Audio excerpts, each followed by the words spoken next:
Similar to basically every other person in the world right now, I've been thinking a lot about the movie Sinners and seeing it all over my feed.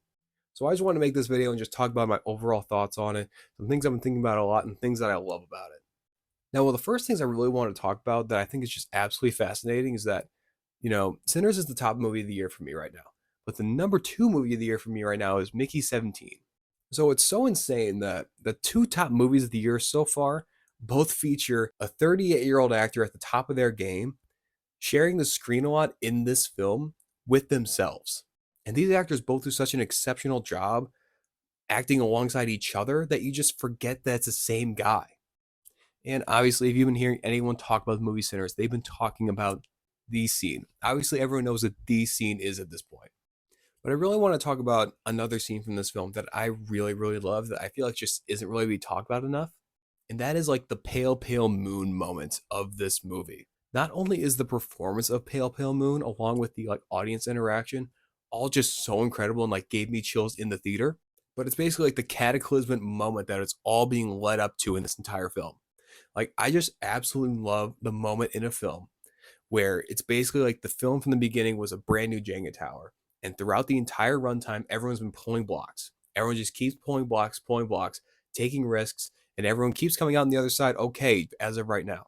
But then the moment in Pale Pale Moon where it ends with smoke just unloading on Haley Steinfeld's character was the moment where that Jenga tower fell. Like those are some of my favorite moments in movies, especially with one with a lot of characters, a lot of intricate storylines that all converge into one absolutely chaotic moment. And the tension was just building and building also because of the music. It was just all perfectly, perfectly put together. Yes, the scene is incredible, intricate, perfect, and incredible one shot, but this scene also needs its flowers and needs to be talked about more.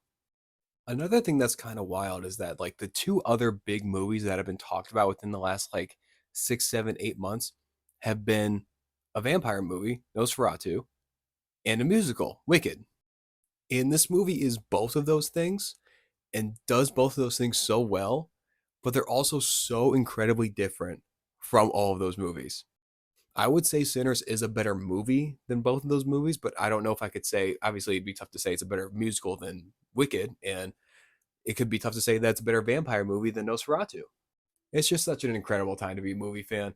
And even with this year being such a very show heavy year so far, like if you think of all the incredible critically acclaimed seasons of television that we've had so far this year, like we had season 2 of Severance, we had season 3 of Invincible, we just finished up Daredevil Born Again, we're about to get Andor, and even like some shows from the later 2024, like Skeleton Crew, Creature Commandos, were all very, very good. And every show that I just listed was at least an 8 out of 10, 9 out of 10, 10 out of 10 season of television. And before Sinners, there was really only one other movie that I feel like was an 8 out of 10 or better, and that was Mickey 17. But even despite all of this, Sinners may be the best piece of media that's come out of any of this.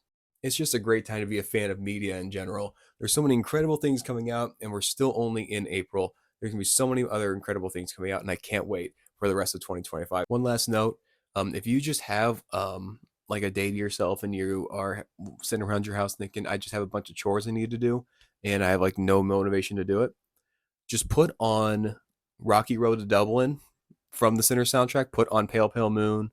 Put on basically the entire soundtrack, and you'll have the best time cleaning in your entire life. The time will fly by, and you'll never have a better time doing chores. I promise you that. If you made it this far, thank you so much for watching, and let me know what you guys thought about Sinners and what other movies you're excited to see this year.